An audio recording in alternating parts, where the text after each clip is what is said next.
L'entrevue du jour, une présentation de la résidence des bâtisseurs Monseigneur Deschênes à Montmagny, une résidence privée pour aînés située au cœur de Montmagny, pour vivre en toute quiétude.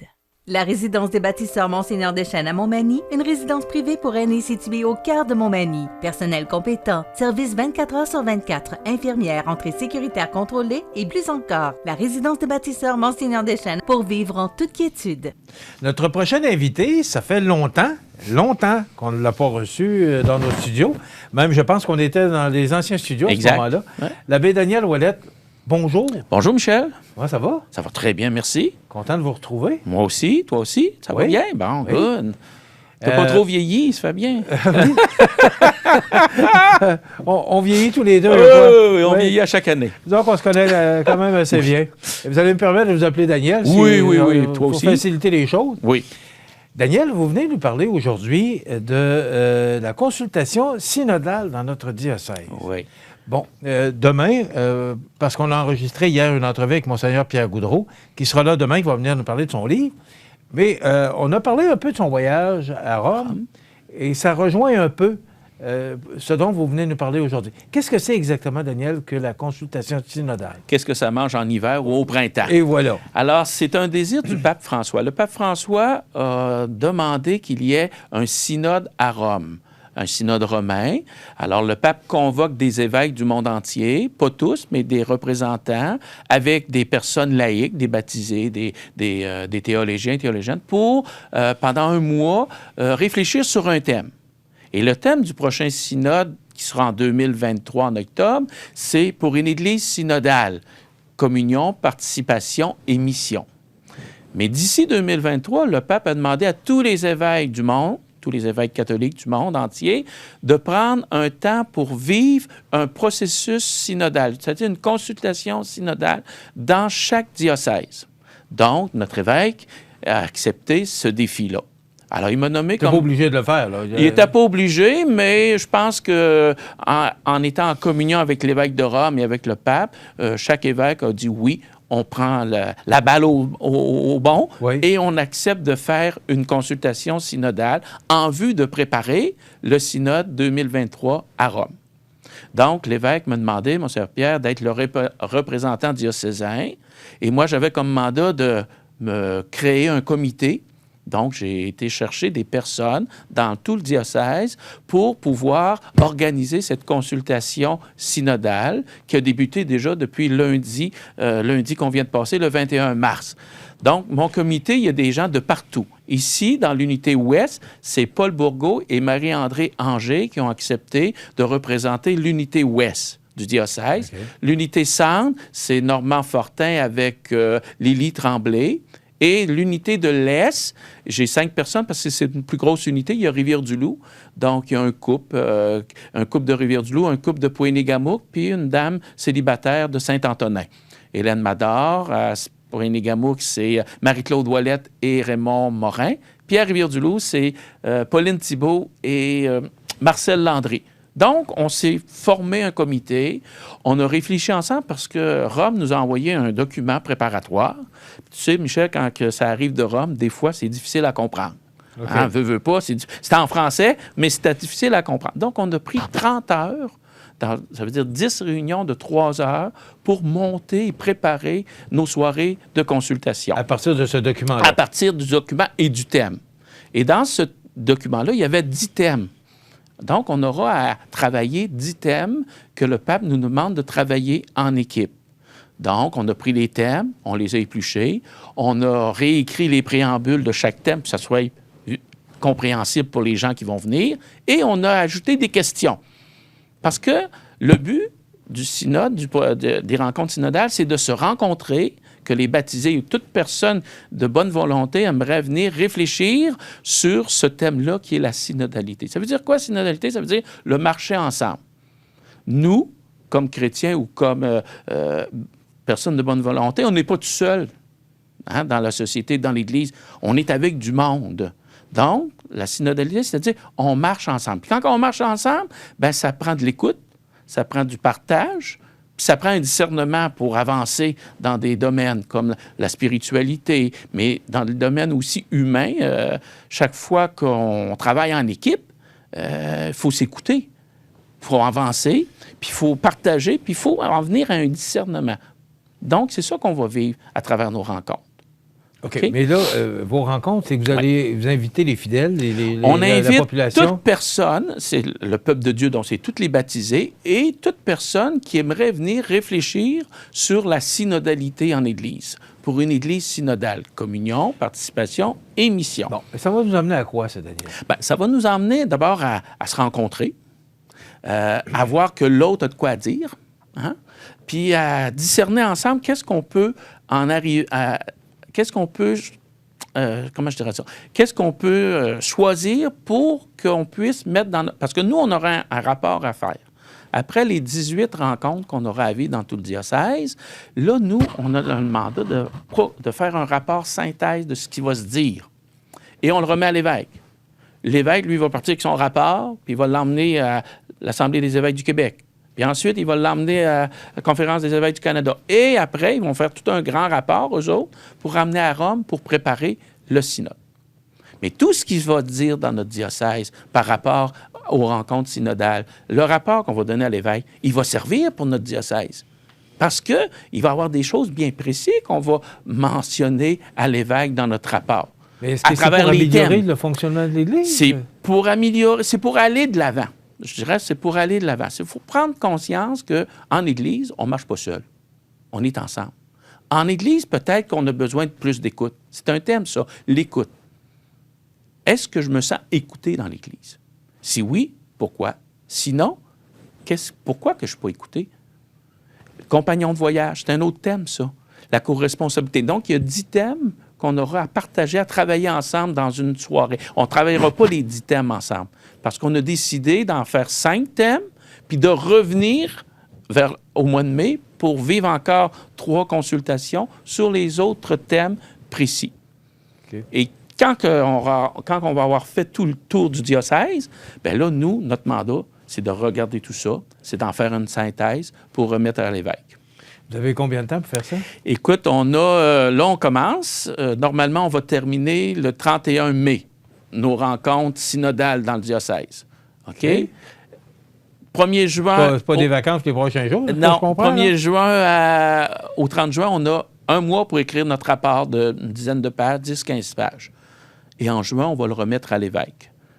Puis lui, il va partir avec, puis il va en garder une copie pour qu'on puisse voir, entre unités, qu'est-ce qu'on peut faire à partir de ce que les gens nous ont dit de nos soirées de consultation, nos après-midi de consultation. On a déjà commencé, hein?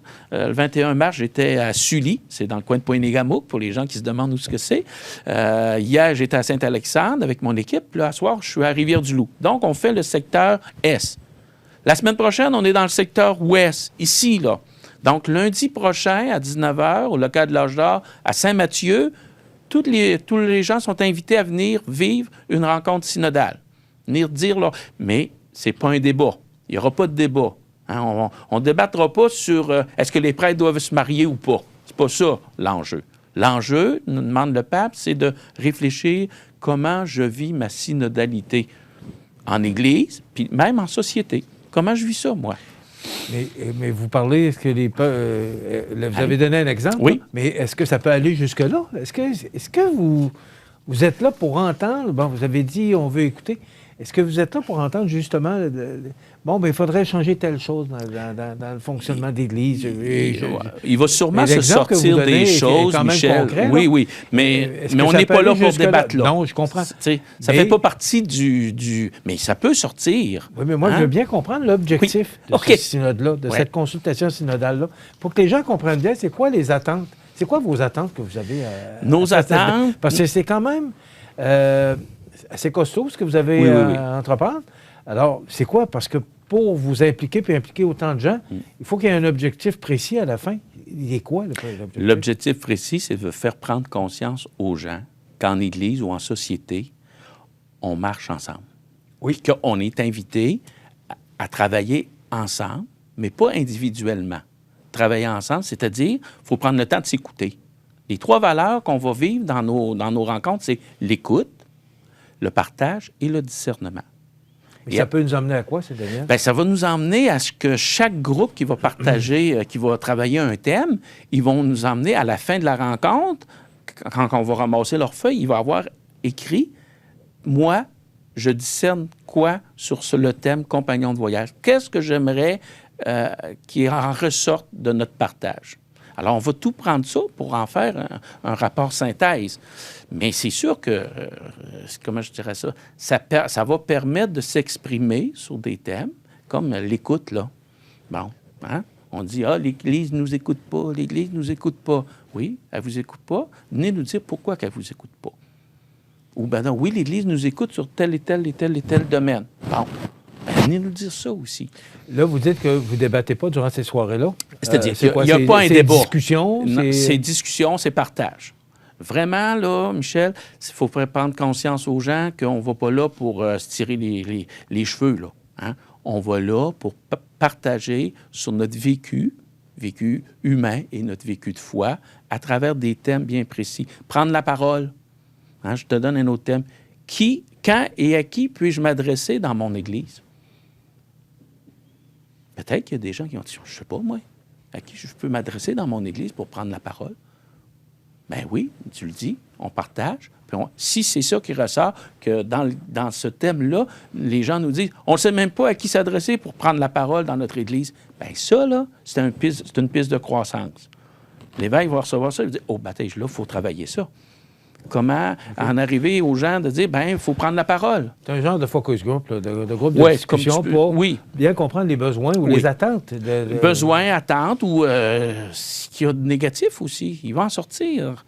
Mais on n'est pas là pour rester dans le négatif. Il faut voir demain. Oui. Tu sais, le passé est passé. Bon, on ne peut rien changer du passé. On peut l'exprimer, mais il est passé.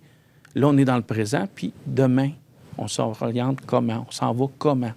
Notre Église s'en va comment? Monseigneur Goudreau va en parler demain dans l'entrevue, mais il a rencontré le pape François, puis on parle beaucoup de changement, parce que c'est un homme de changement. Oui. Il tient promesse. C'est vraiment vers là que l'Église a besoin de changer, Daniel. Vous êtes d'accord avec moi? Absolument. Puis on vit toujours des changements en Église. Hein?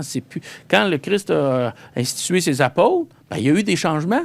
Hein? Tout au long des siècles de l'histoire de l'Église, c'est plein de changements. Il y a eu des changements plus négatifs, mais il y a eu des changements positifs aussi. Puis on s'en va vers ça. Le moins de cléricalisme dans l'Église, c'est un gros problème. Le cléricalisme dans l'Église, les prêtres qui décidaient tout, là, hein? Tu l'as connu. Autrefois, les curés qui décidaient tout, bien, c'est plus ça. On travaille en équipe. On forme une équipe d'unité. Hein? On est des laïcs, des prêtres, des agentes pastorales qui travaillent ensemble pour aller en sortie vers le monde. l'Église a besoin d'aller vers le monde, d'être en sortie. Non pas d'être encabané dans sa maison, là. Le temps passe vite. Oui, le temps passe vite. Est-ce que vous avez, jusqu'à maintenant, parce que vous avez commencé à Rivière-du-Loup, c'est quoi, vous recevez ça comment? Moi, je trouve que l'expérience, on a deux rencontres de fait, là, c'est des belles expériences. C'est très positif. Le climat est bon, les échanges sont bons. Il y a vraiment un élan vert.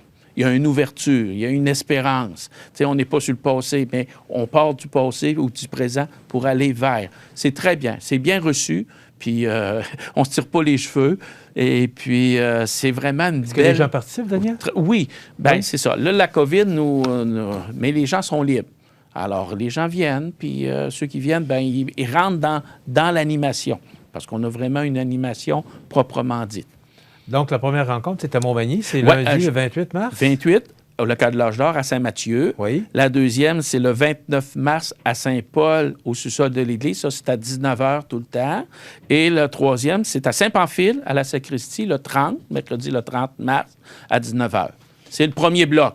Puis on va revenir dans l'unité, ça va être au mois de mai. Alors, pour travailler les thèmes qu'on n'aura pas travaillés. Bien, venez me voir, puis on pourra jaser, puis on parlera des dates. Oui, exactement. OK. Il reste 1 minute et demie. Oui. Écoutez, la nouvelle est sortie. Vous revenez à Montmagny. Je reviens à Montmagny, oui, à partir du 1er août. Vous étiez curé, ça fait quoi? Ça fait une douzaine d'années que je suis parti en 2006. OK. Attends un peu, je suis parti en 2006. Hey, là, ça fait 9 ans. Ouais, à peu près une dizaine d'années, 12 ans. Ouais. OK. Et là, vous revenez. Je reviens. Bon, curé, vous m'avez dit que c'est plus comme ça, là, Non. mais vous revenez curé, mais c'est pas maintenant, vous êtes, comment vous dites ça? On appelle ça prêtre modérateur. OK. Donc, on est une équipe.